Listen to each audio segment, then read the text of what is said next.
Millbrook, Ohio looked perfect from the outside. White picket fences, well-maintained lawns, friendly people waving from their porches. It took me exactly 17 minutes to realize that every person waving had the same face, the same genetic template copied and pasted across an entire population. Men, women, children, all wearing identical features like masks that couldn't come off. My name is Special Agent Sarah Martinez, and I've been with the FBI for 22 years. I've worked everything from organized crime to domestic terrorism, from serial murder cases to international espionage.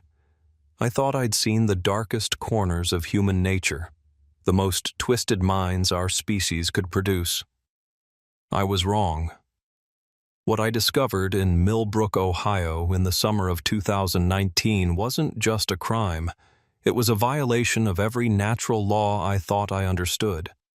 It was a glimpse into something so fundamentally wrong that it still haunts my dreams, still makes me question the very nature of identity, humanity, and reality itself. The case started like so many others, with missing people and unanswered questions. It ended with me filing a report that sits in a classified vault somewhere in Quantico, marked with security clearances that most agents will never see. This is that story. It was a sweltering Tuesday morning in July when Assistant Director Patterson called me into his office at the Cleveland field office. Patterson was old-school FBI, crew-cut, pressed suit, the kind of agent who still believed that methodology and persistence could solve any case. "Martinez," he said, not bothering with pleasantries. "I've got something unusual for you." I'd been working a human trafficking case for the past 6 months, so unusual was a relative term. But Patterson had a look in his eyes I'd never seen before, uncertainty mixed with something that might have been fear. 3 families from a small town called Millbrook, Ohio went missing 2 weeks ago, he continued, sliding a file across his desk. Local law enforcement is stumped. State police called us in yesterday. I opened the file. The missing families were the Johnsons, the Williamses, and the Hartmans. 15 people total, ranging in age from 6 to 73. They'd vanished from their homes simultaneously, leaving behind no signs of struggle, no ransom demands, no digital footprints. "Mass disappearance," I said, flipping through the photographs of suburban homes and smiling families. "Possible cult recruitment? Human trafficking ring?" "That's what we thought initially," Patterson said. "But here's where it gets strange. According to the initial reports, these families were seen around town the day after they were reported missing. False reports? Mistaken identity? Multiple witnesses. The local sheriff insists he spoke with Robert Johnson at the gas station 3 days after Johnson's wife filed the missing persons report." I studied the case files more carefully. Millbrook, Ohio, population 4,247 according to the last census. One of those small Midwestern towns that time seemed to have forgotten, where everybody knew everybody and strangers stood out like neon signs. "What did the local sheriff say when you asked him about the contradiction?" Patterson's expression darkened. "That's just it. When our Cincinnati office called to follow up, Sheriff Collins said there was no missing persons case, no families named Johnson, Williams, or Hartman. According to him, there never were any missing people." The hair on the back of my neck prickled. Someone got to him? Maybe. Or maybe something else is going on. That's what I need you to find out. I left Cleveland the next morning, driving south through Ohio farmland toward a town that was supposedly hiding 15 missing people. The drive gave me time to study the case files more thoroughly, and the more I read, the stranger things became. The missing families had all lived in Millbrook for generations. The Johnsons had owned the local hardware store for 60 years. The Williamses ran the only restaurant in town.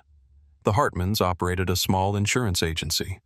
These weren't transient people who might disappear on a whim. They were pillars of the community. But according to the follow-up reports, these pillars had somehow become invisible to the very community they'd served for decades. I reached Millbrook around noon, the summer sun beating down on endless fields of corn and soybeans.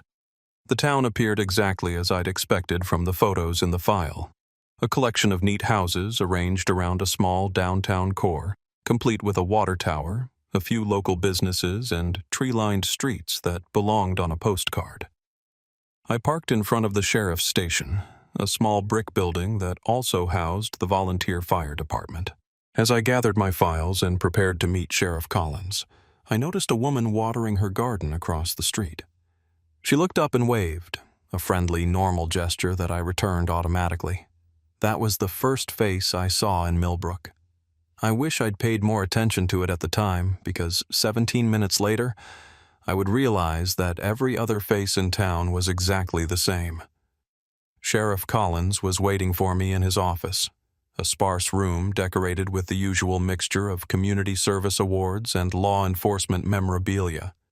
He was a man in his 50s with graying hair, a slight paunch, and the easy manner of someone who'd spent his entire career dealing with minor disputes and traffic violations. "Agent Martinez," he said, standing to shake my hand. "Appreciate you coming down, but I'm afraid there might be some confusion about why you're here." I sat down across from his desk and opened my case file. 3 missing families, Sheriff. The Johnsons, Williamses, and Hartmans. 15 people total. The reports were filed 2 weeks ago. Sheriff Collins frowned and reached for a stack of papers on his desk. "I've been going through our records since your office called. Agent Martinez, there's no record of any missing persons reports filed in the past month, and I've lived in this town my entire life. There are no families by those names living here." "No Johnsons? Robert Johnson, age 45, wife, Margaret, 2 children?" "No, ma'am." "Williams family? Hartmans?" "Never heard of them." I studied Sheriff Collins's face carefully. He seemed genuinely confused, not evasive or deceptive. Either he was an exceptional liar, or he truly believed what he was telling me. "Sheriff, these reports were filed with your department. I have copies of the paperwork here." I showed him the missing persons forms, complete with case numbers and official stamps. Collins examined the papers with growing bewilderment. These look legitimate. The case numbers follow our system. The forms are correct. But I swear to you, Agent Martinez, I never filed these reports. And I would remember if 15 people went missing from my town." Something was very wrong here, but I couldn't put my finger on what. Sheriff Collins seemed honest and competent, but the evidence in my hands contradicted everything he was telling me.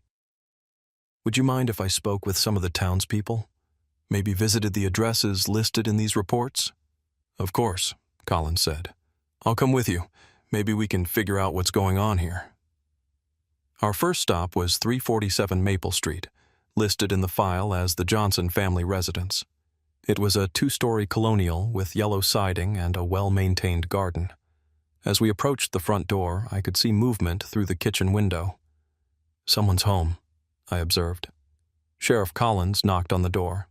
After a moment, it opened to reveal a middle-aged man with brown hair and friendly eyes. He smiled and greeted us warmly. "Sheriff Collins, how are you doing? And you must be the FBI agent we heard was coming to town." I felt a moment of relief. Here was evidence that the missing families did exist, that someone in town was aware of the federal investigation. "Mr. I began, pulling out my notebook. "Robert Thompson," the man said. "I run the hardware store downtown. What can I help you with?" I looked down at my case file, then back at the man. According to my records, Robert Johnson ran the hardware store and lived at this address. But this man had just identified himself as Robert Thompson. "I'm looking for the Johnson family," I said carefully. "Robert Johnson, his wife Margaret, and their 2 children." Robert Thompson looked genuinely puzzled. "I'm sorry, Agent Martinez, but there's no Johnson family in Millbrook. Never has been, far as I know." Sheriff Collins nodded in agreement. Bob's lived here his whole life. If anyone would know about the families in town, it'd be him. I stared at Robert Thompson, trying to make sense of the contradiction. He looked exactly like the Robert Johnson in my case file. Same height, same build, same facial features, but he was insisting his name was Thompson, not Johnson.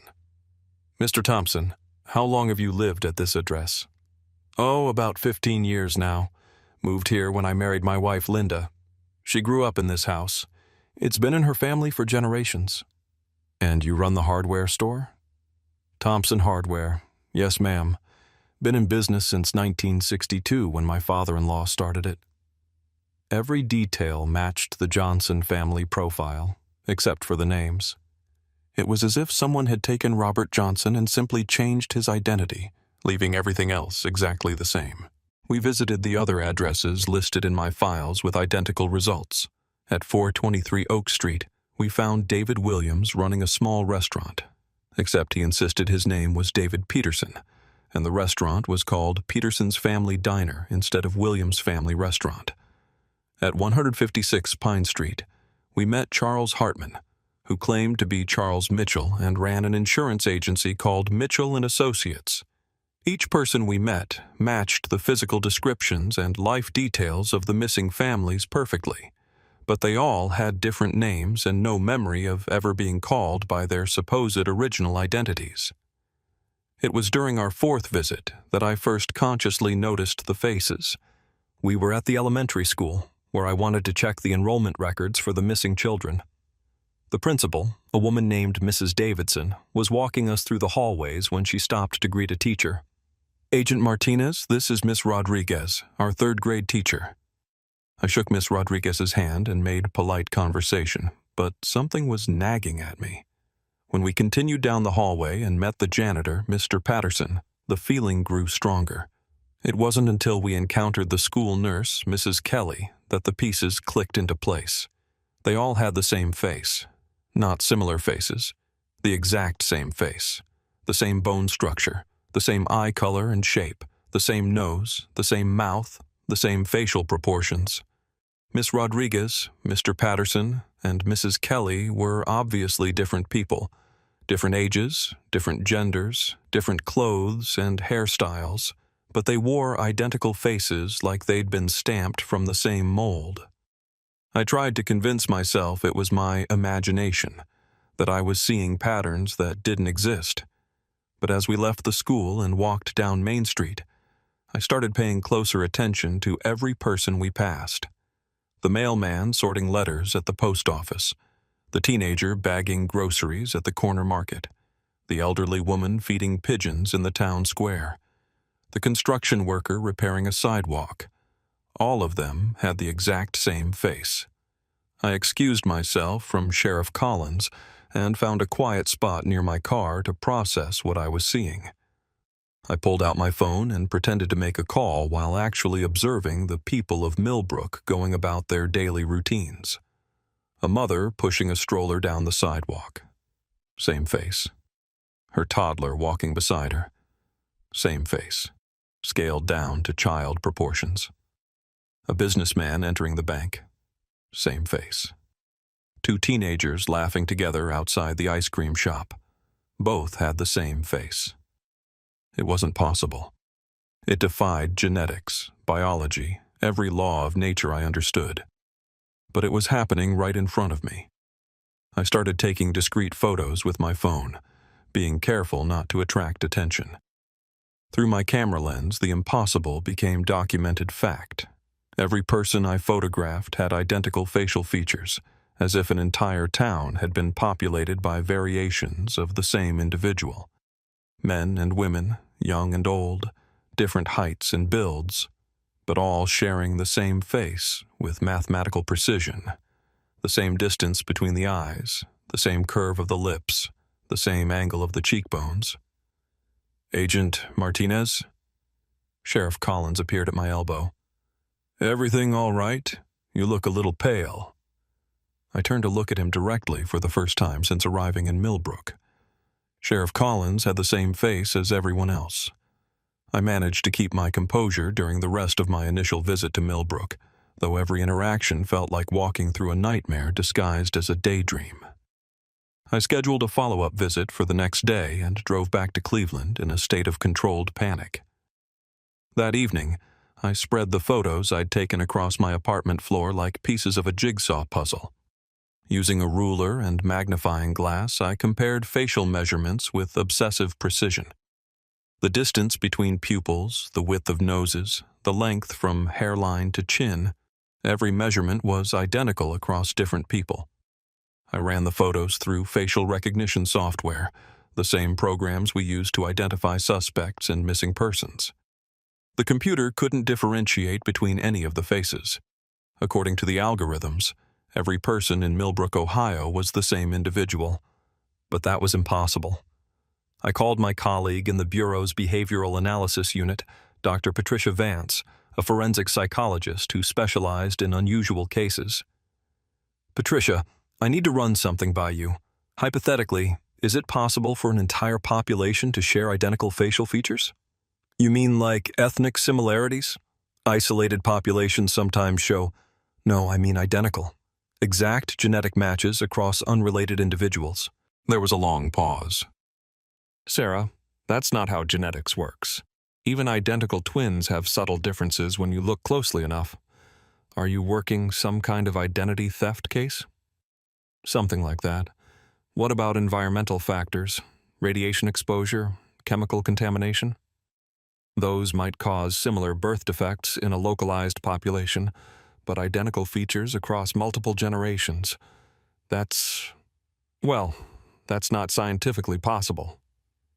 After I hung up, I spent hours researching genetic anomalies, isolated populations, and environmental mutagenesis. Nothing I found could explain what I'd witnessed in Millbrook. The next morning, I drove back to Ohio with a head full of theories and a gut full of dread. My second visit to Millbrook was more systematic. I arrived with a detailed plan to document the population anomaly and gather evidence that might explain what I was seeing.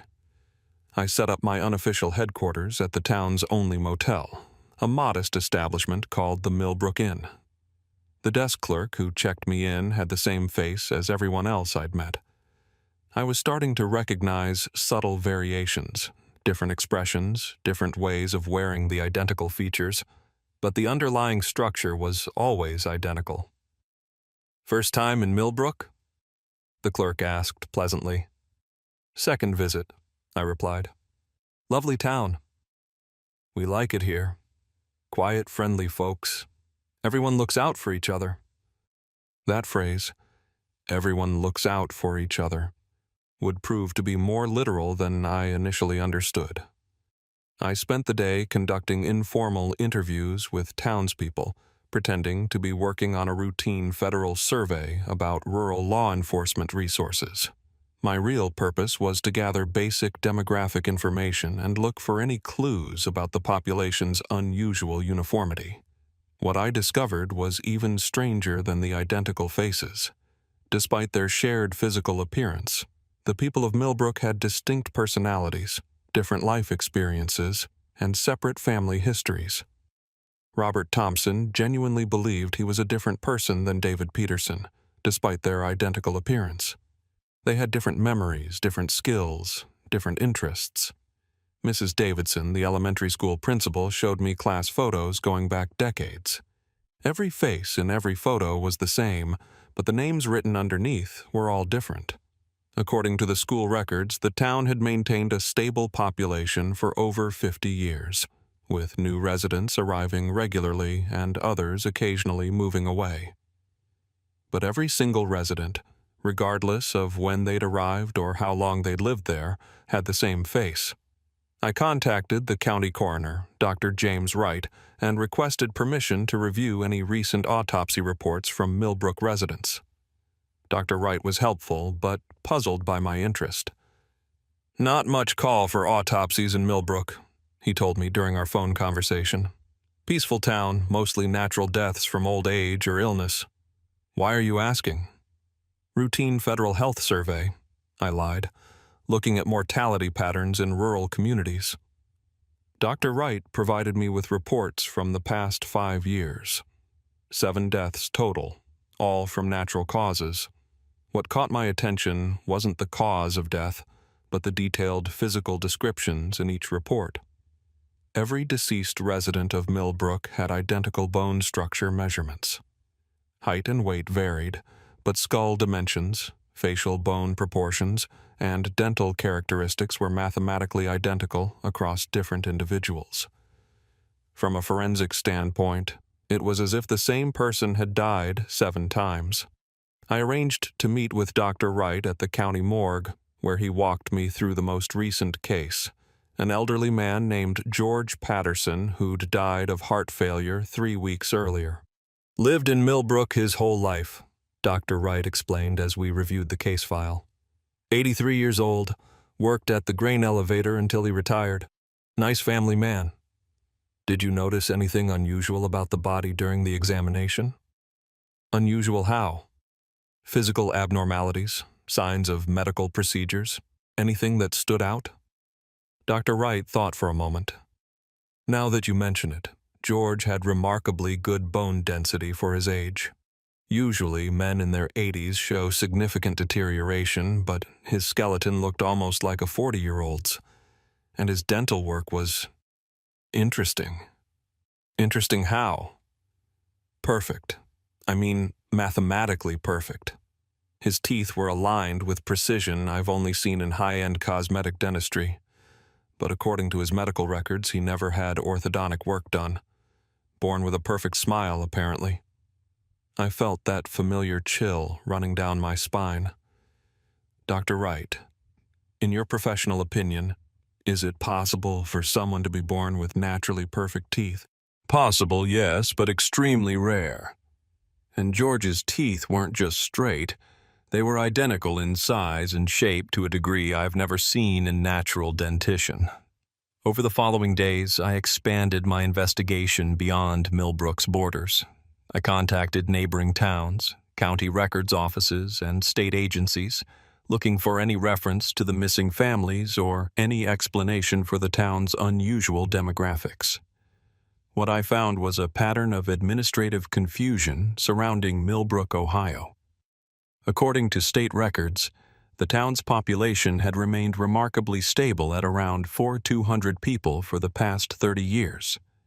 Birth and death rates balanced perfectly, with new residents arriving at exactly the rate needed to replace those who moved away or died. But the documentation didn't match the reality. I found records of families moving to Millbrook who didn't appear in local directories. I discovered death certificates for people who were still alive and walking around town. Marriage licenses listed couples who claimed never to have been married. It was as if Millbrook existed in a state of bureaucratic limbo, where official records bore no relation to actual events. The most disturbing discovery came when I cross-referenced driver's license photos from the Ohio Department of Motor Vehicles. Every resident of Millbrook who'd gotten a license in the past 20 years had submitted the same photograph. Not similar photos, but identical images that appeared to be the exact same picture printed multiple times with different names. The DMV had apparently never noticed that hundreds of different people were using identical photographs for their official identification. On my 5th day in Millbrook, I decided to confront the situation directly. I arranged a meeting with Sheriff Collins and several prominent townspeople at the town hall, ostensibly to discuss federal resources for rural law enforcement. The meeting was attended by Mayor Johnson, who looked exactly like the missing Robert Johnson but insisted his first name was William, City Clerk Patterson, Fire Chief Davidson, and several other community leaders. As I sat at the conference table surrounded by identical faces, the surreal nature of the situation became almost overwhelming. "Ladies and gentlemen," I began, "I need to address something unusual I've observed during my time in your community." They looked at me with polite attention, all wearing the same expression of mild curiosity on the same face. "I've noticed that many of your residents bear a strong resemblance to each other, remarkably strong." Mayor Johnson smiled. "Well, Agent Martinez, Millbrook is a close-knit community. We're like one big family here. That's exactly what I mean, I said, pulling out my folder of photographs. When I say resemblance, I mean identical. Every person in this town has the exact same facial features. I spread the photos across the conference table. The town leaders looked down at the images with what appeared to be genuine confusion. "I'm not sure I understand what you're showing us," Sheriff Collins said. "These are photographs of different residents of Millbrook. Look at the faces. Really look." They examined the photos carefully, passing them around the table and discussing them in low voices. Their reactions seemed authentic. They appeared to be seeing normal variation where I saw impossible uniformity. "Agent Martinez," City Clerk Patterson said finally, "these look like regular photographs of our neighbors to me. I see Mr. Thompson from the hardware store, Mrs. Rodriguez from the school, young Billy Henderson from the gas station. They all look like themselves." "But they all have the same face," I insisted. The room fell silent. The town leaders exchanged glances that might have been meaningful if I could have differentiated between their expressions. "Agent Martinez," Mayor Johnson said gently, "I think you might be experiencing some kind of stress reaction. These are clearly different people. Maybe you should consider taking a break from your investigation." Frustrated by the townspeople's inability to see what was obvious to me, I decided to gather more concrete evidence.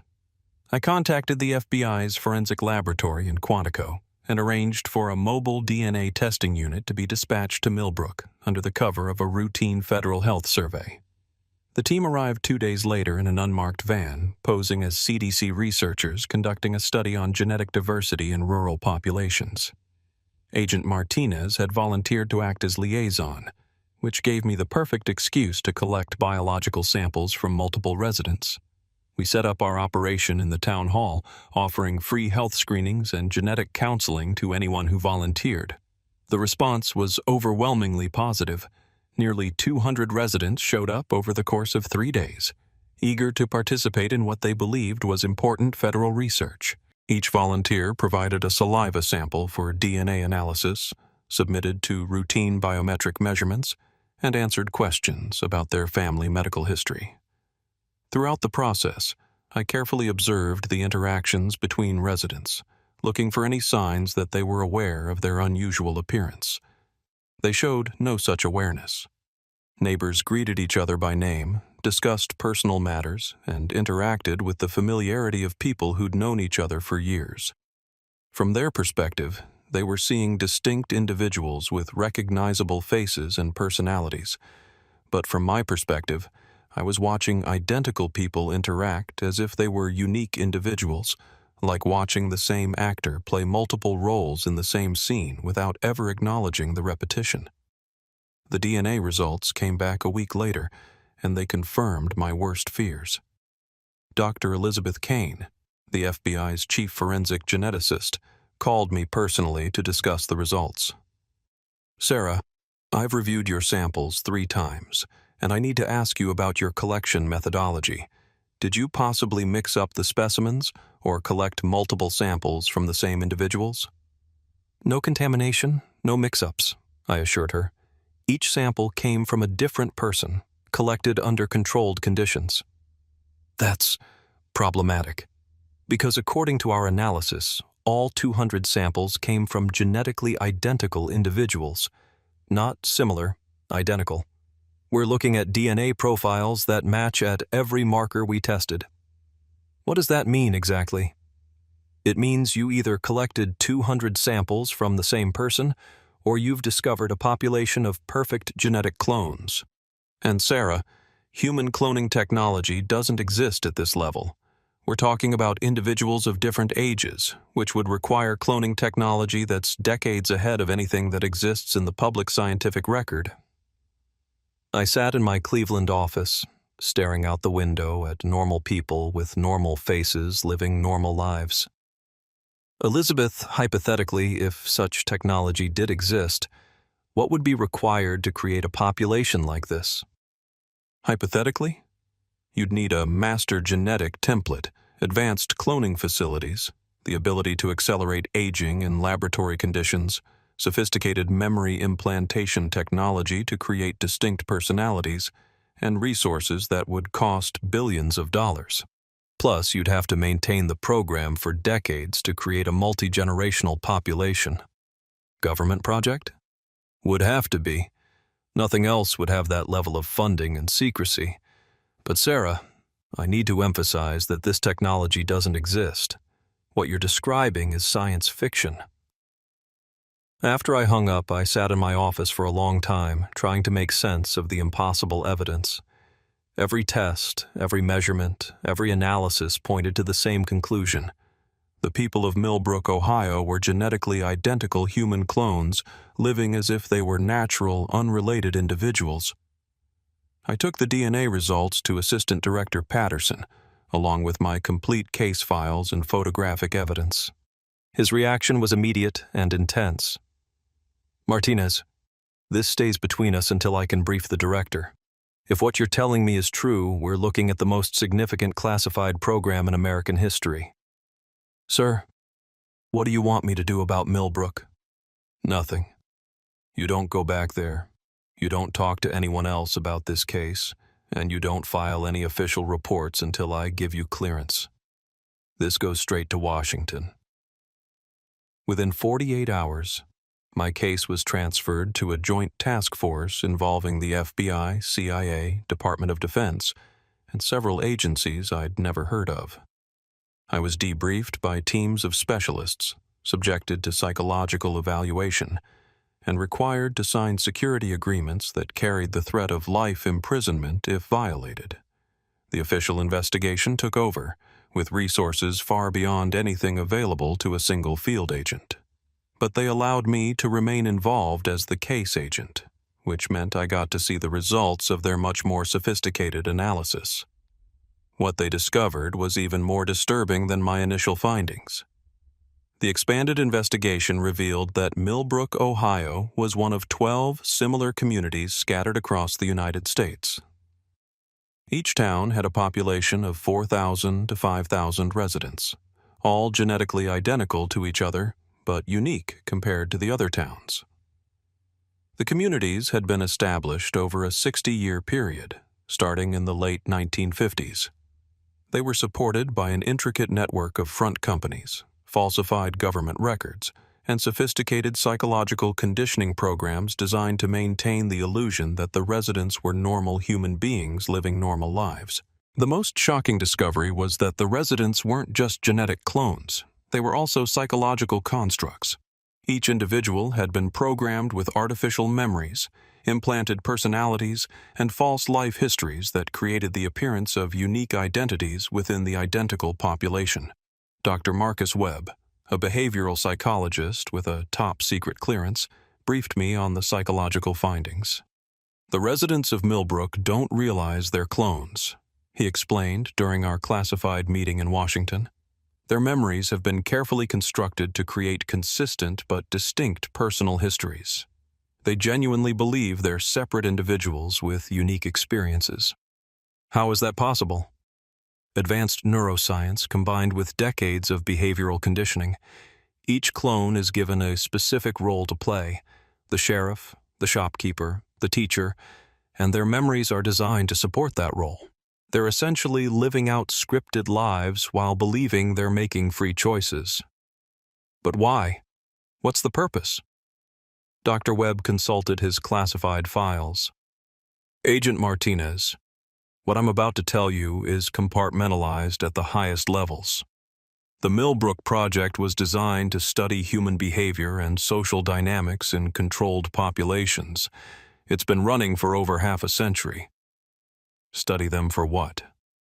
To understand how human societies function, how people interact, how communities develop, how social structures emerge and evolve. The identical populations remove variables like genetic diversity, allowing researchers to observe pure social and behavioral patterns." The full scope of the Millbrook Project was staggering. Hidden beneath the picturesque small town was a sophisticated research facility staffed by hundreds of scientists, technicians, and security personnel. The residents lived their entire lives unaware that their community was essentially a giant laboratory designed to study human behavior.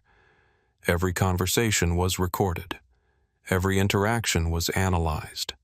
Every social development was documented and studied by teams of behavioral scientists, sociologists, and psychologists.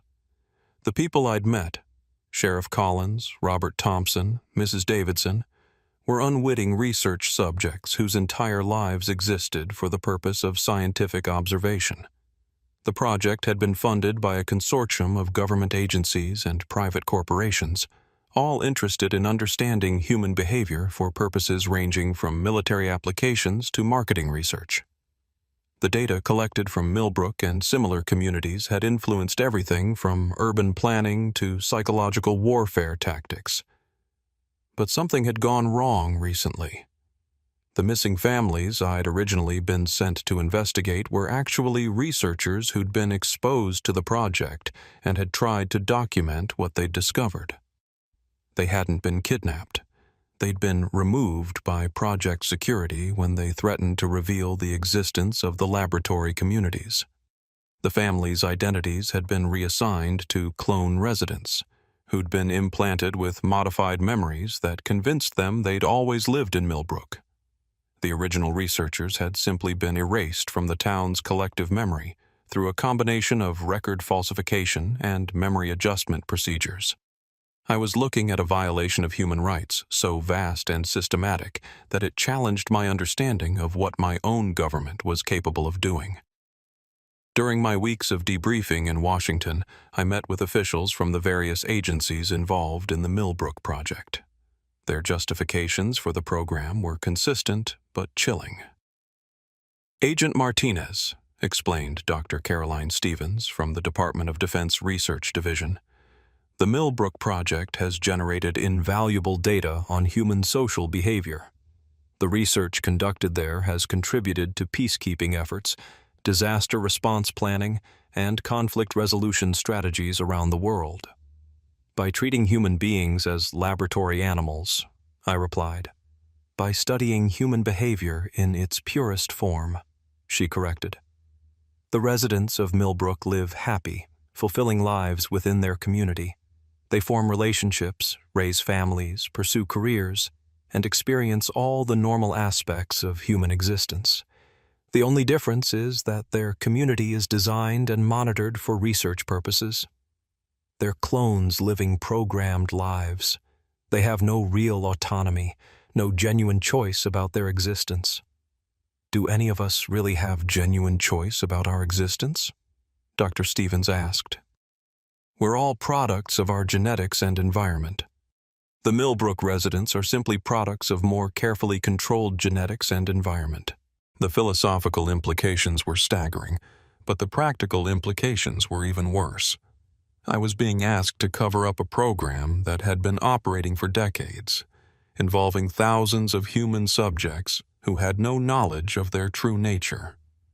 The decision about what to do with the Millbrook project ultimately came from the highest levels of government.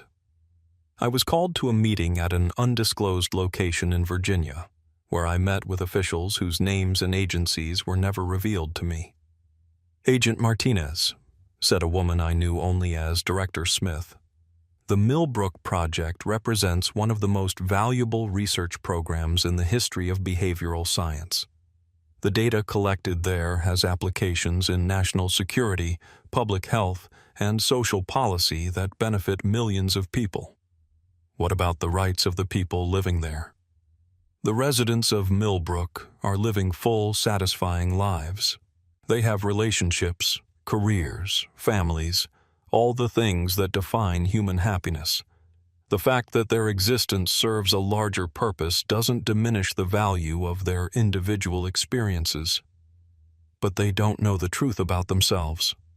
"Most people don't know the full truth about themselves," Director Smith replied. "The residents of Millbrook know everything that's relevant to their daily lives.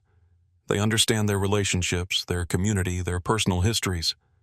The larger context of their existence is no more relevant to them than the larger context of the universe is to most people." The decision was made to continue the Millbrook project with enhanced security measures. The communities would be better isolated, the monitoring more sophisticated, and the cover stories more carefully maintained. My original missing persons case would be closed with a finding that the families had relocated voluntarily and requested privacy from federal authorities. I was offered a promotion and transferred to a position that would involve oversight of similar projects around the country. The salary increase alone would have doubled my income. I turned it down. 2 weeks after my final briefing on the Millbrook project, I submitted my resignation from the FBI. I couldn't continue working for an organization that I knew was involved in systematic human experimentation, regardless of the stated benefits or justifications. Assistant Director Patterson tried to talk me out of it during our exit interview. "Martinez, you've had a distinguished career with the Bureau. Don't throw it away over one classified project that's beyond your pay grade."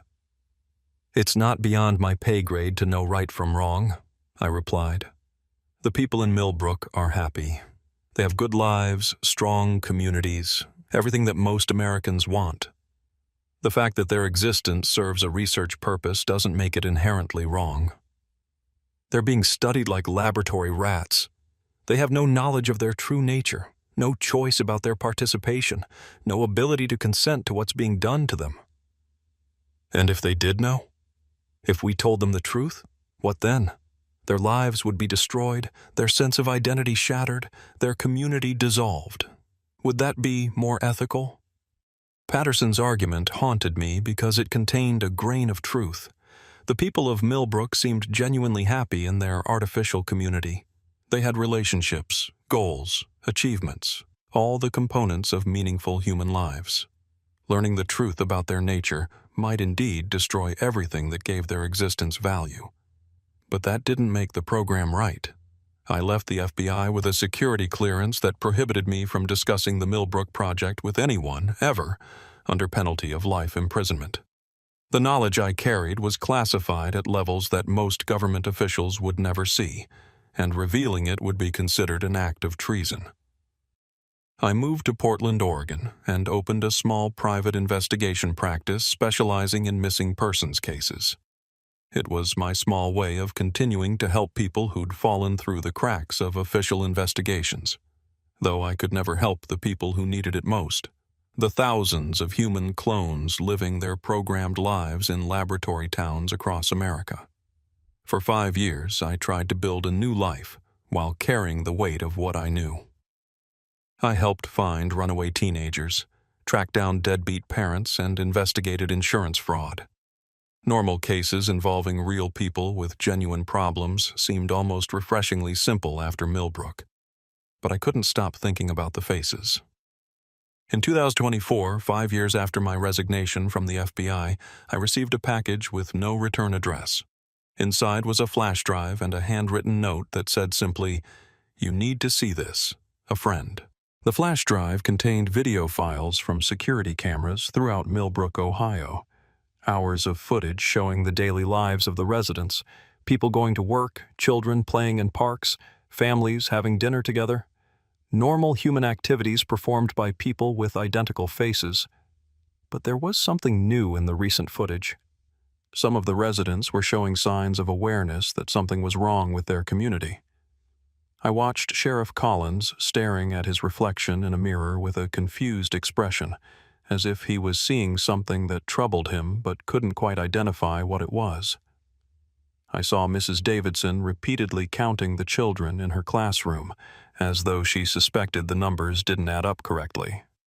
Most disturbing was footage from the town's general store, where I watched Robert Thompson having a conversation with David Peterson that made no sense from their perspective, but was chilling from mine. "Bob, I had the strangest dream last night," Peterson was saying. "I dreamed I was you, running the hardware store, married to Linda, but I was still me, if that makes sense." "That's funny," Thompson replied. "I've been having dreams where I'm someone else too. Different name, different job, but the same. I don't know how to describe it." "Same what?" "Same me, I guess. Like I'm playing different parts, but I'm always the same person underneath. The programming was breaking down. Despite the legal and personal risks, I knew I had to return to Millbrook. The residents were beginning to question their reality, and I was probably the only person outside the project who understood what they were experiencing. I drove back to Ohio in the fall of 2024, 5 years after my original investigation. Millbrook looked exactly the same. The same neat houses, the same small downtown, the same peaceful atmosphere. But as I walked through the streets, I could see subtle changes in the residents' behavior. They moved with less certainty than before. Conversations seemed more hesitant, more questioning. People stood in front of mirrors longer than necessary, studying their reflections with expressions of unease. I checked into the Millbrook Inn under a false name. The desk clerk, the same person who'd checked me in years before, though he didn't seem to remember me, appeared troubled in a way that was hard to define. "First time in Millbrook?" he asked, the same question as before. "Yes," I lied. "Nice town," he said, but there was uncertainty in his voice. "Quiet folks? Everyone looks out for each other."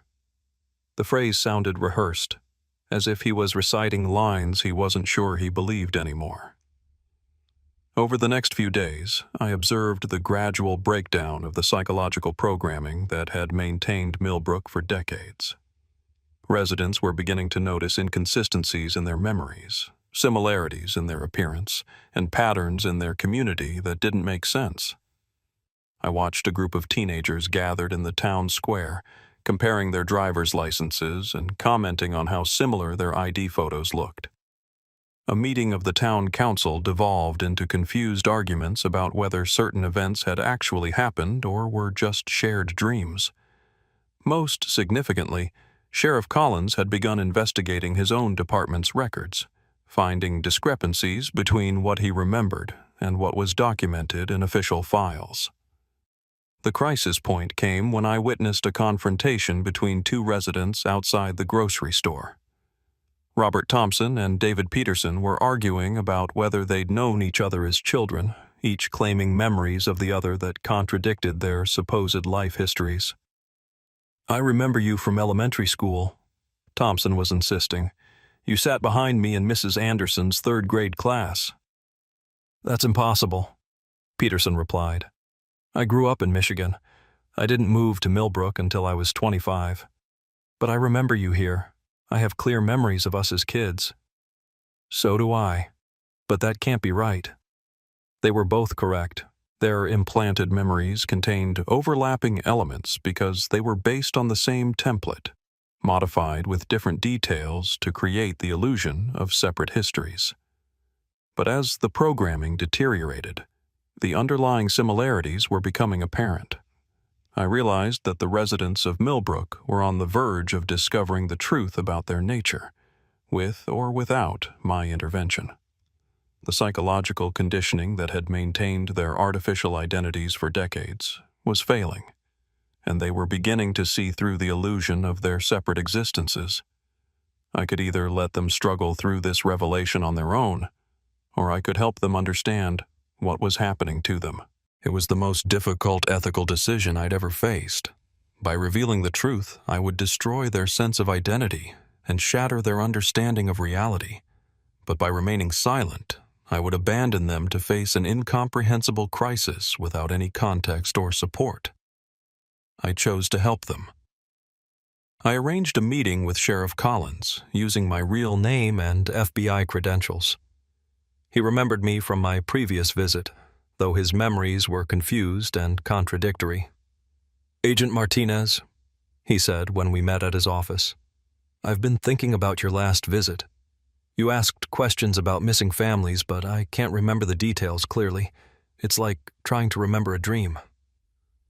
"Sheriff Collins, what I'm about to tell you will be difficult to believe and even more difficult to accept. But you deserve to know the truth about your community."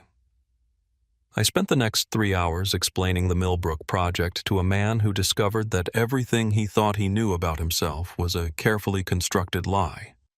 I showed him the classified documents I'd smuggled out of FBI files, the DNA test results, and the video footage of the underground research facility.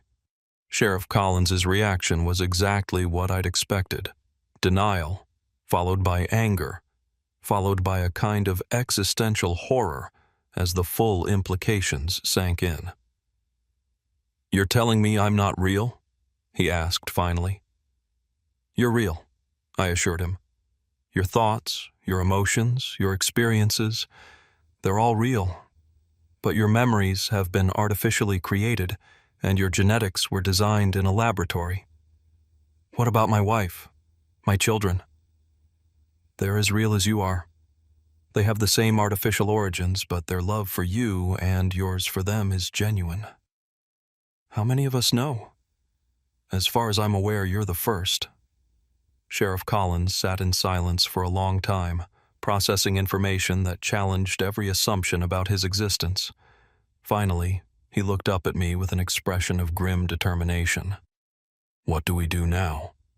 Sheriff Collins and I decided to reveal the truth to the entire community at once, rather than let the information spread through rumors and partial explanations. We called a town meeting for the following evening, announcing it as a discussion about important community matters. Nearly the entire adult population of Millbrook attended. They filled the town hall, their identical faces showing a mixture of curiosity and unease. Many had been experiencing the same memory inconsistencies and identity confusion that had troubled Sheriff Collins. Standing before a room full of people who all looked the same was one of the most surreal experiences of my life. But as I began to explain the truth about their community, I watched their faces change from confusion to understanding to horror. "You are all genetically identical," I told them. "You were created in laboratories as part of a research project designed to study human behavior and social dynamics. Your memories were implanted, your personalities programmed, and your community established as a controlled environment for scientific observation." The reaction was immediate and intense. Some people cried, others shouted questions, many simply sat in stunned silence. The revelation that their entire existence was part of an experiment shattered their understanding of themselves and their world.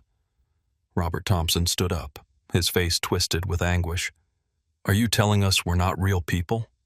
That our lives, our families, our relationships, none of it matters?" "Your relationships matter," I replied. "Your feelings are real, your experiences are valid, your connections to each other are genuine. The fact that your origins are artificial doesn't diminish the reality of what you've built together." "But we're all the same person," said Mrs. Davidson. "How can we be individuals if we're genetically identical?" "Genetics don't determine personality or identity," I explained. "Even with identical DNA, each of you has developed into a unique individual through your experiences and choices.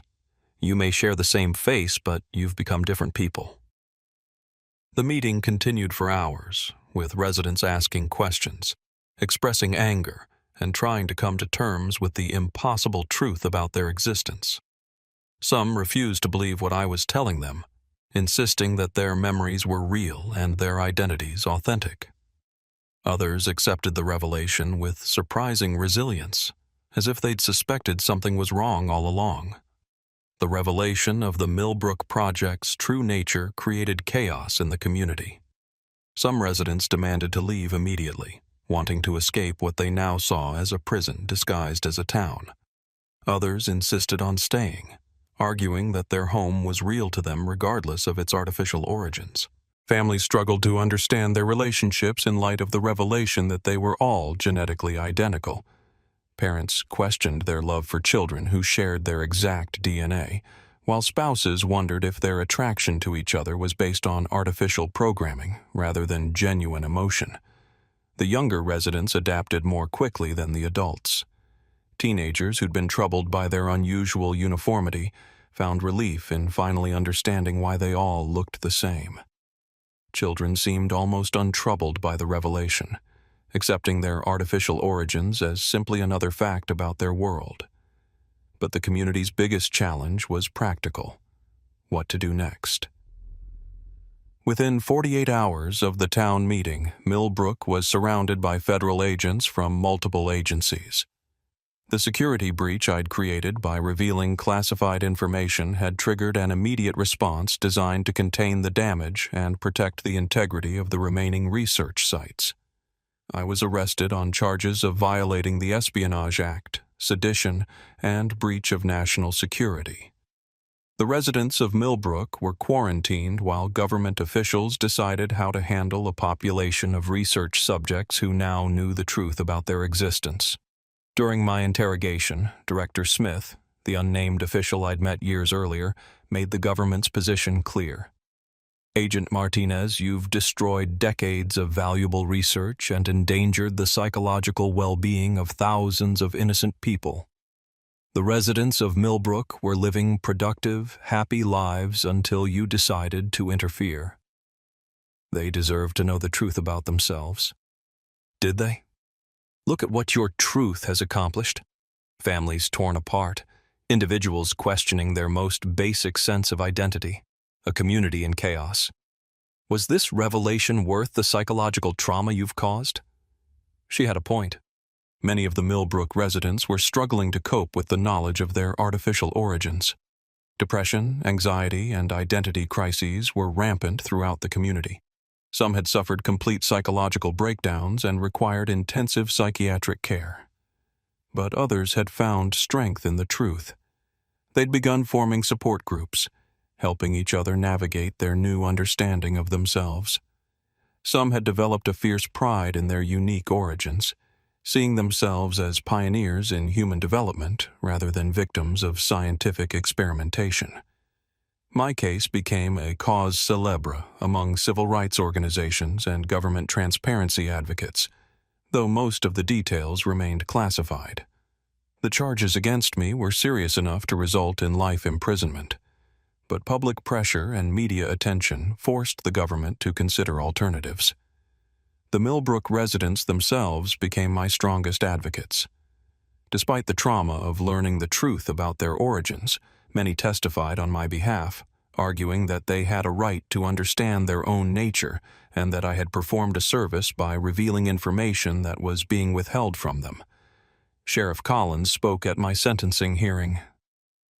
"Agent Martinez gave us something more valuable than comfortable ignorance. She gave us the truth about ourselves. Yes, that truth was painful. Yes, it disrupted our lives and challenged everything we thought we knew. But it also gave us the power to make informed decisions about our future." The judge, faced with testimony from the very people I was accused of harming, sentenced me to time served and probation rather than the decades in prison the prosecutors had requested.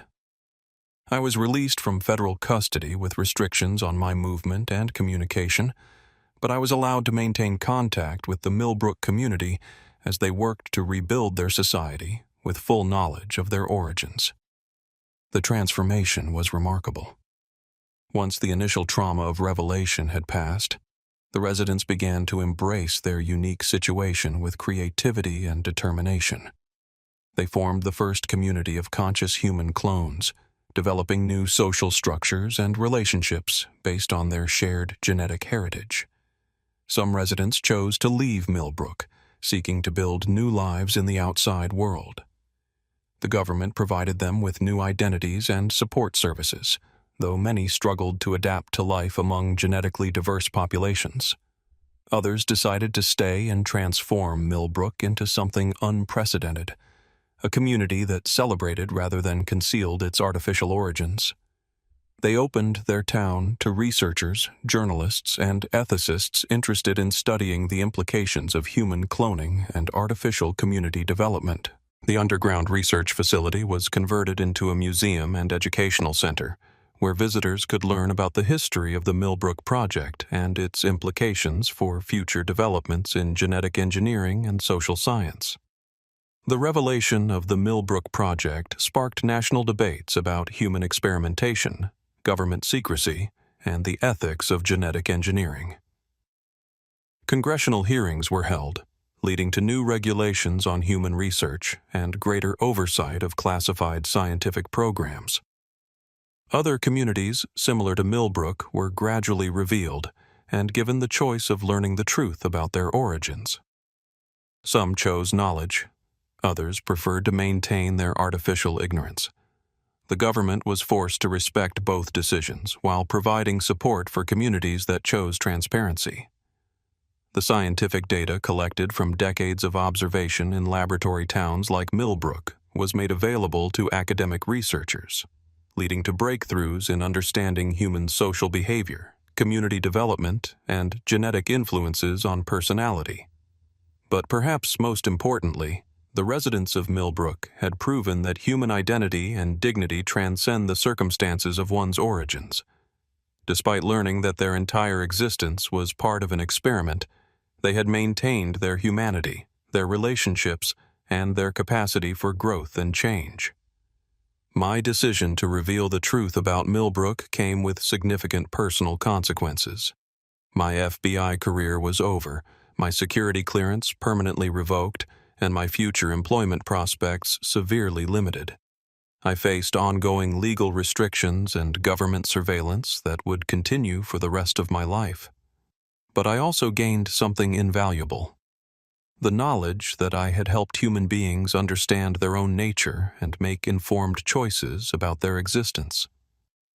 The residents of Millbrook had thanked me for giving them the truth, even though that truth came with pain and disruption. In quiet moments, I sometimes wondered if Director Smith and the other project officials had been right. Maybe the residents of Millbrook would have been happier living in ignorance, accepting their artificial memories as real and their programmed identities as authentic. But happiness built on lies is fragile and incomplete. The residents of Millbrook who chose to face the truth about themselves had gained something more valuable than comfort. They had gained agency over their own lives. Today, Millbrook, Ohio exists as a unique community in human history, a town populated by conscious clones who have chosen to build their society with full knowledge of their artificial origins. They've become advocates for genetic research transparency, human rights in scientific experimentation, and the ethical development of biotechnology. The children being born in Millbrook now are the products of relationships between genetically identical individuals, creating new questions about genetics, identity, and human diversity. They're being raised with complete knowledge of their origins and heritage, growing up as the first generation of humans to know from birth that they're the products of laboratory creation. Other laboratory towns revealed after Millbrook have taken different approaches. Some have embraced transparency like Millbrook. Others have chosen to maintain their artificial ignorance, and still others have disbanded entirely with their residents scattering to join the genetically diverse population of the outside world. The Millbrook project continues, but now as an open research initiative with full informed consent from all participants. The community has become a partner in studying their own social development rather than unwitting subjects of secret experimentation. The case of Millbrook raises fundamental questions that society is still grappling with. If human cloning becomes technologically feasible and socially acceptable, what rights do clones have? How do we define individual identity when genetics are artificially controlled? What ethical obligations do researchers have to their subjects? And what rights do subjects have to understand their own nature? The residents of Millbrook have proven that human dignity and individual worth aren't dependent on genetic diversity or natural origins. They've shown that people can adapt to extraordinary revelations about themselves while maintaining their essential humanity. But they've also demonstrated the psychological cost of discovering that one's entire understanding of self was based on carefully constructed lies. The trauma of revelation, even when the truth ultimately proved liberating, cannot be dismissed as irrelevant to the ethical calculation. As I write this account, 5 years after the revelation in Millbrook, I'm still in contact with many of the residents. They've built something remarkable, a community that celebrates its artificial origins while maintaining all the warmth, complexity, and meaning of naturally occurring human societies. Sheriff Collins, now calling himself Community Coordinator Collins, recently sent me a photo from Millbrook's first annual Founders' Day celebration, a holiday they created to commemorate the day they learned the truth about themselves. The photo shows hundreds of people with identical faces, all smiling genuinely, all celebrating their unique place in human history. "Thank you for giving us the choice," his accompanying note said, "even when the choice was painful." That's what the Millbrook case ultimately comes down to. Choice. The choice to know difficult truths rather than comfortable lies. The choice to face reality even when it challenges everything you thought you knew about yourself. The choice to build meaning and relationships based on honesty rather than deception. I made the choice to reveal the truth despite the personal and professional costs. The residents of Millbrook made the choice to face that truth despite the psychological trauma it caused. Together, we proved that human beings have the strength to confront even the most fundamental questions about their own nature and identity. The town where everyone had the same face became the place where people discovered that identity runs much deeper than genetics, that humanity transcends the circumstances of one's creation, and that the truth, however difficult, is always preferable to even the most comfortable lie.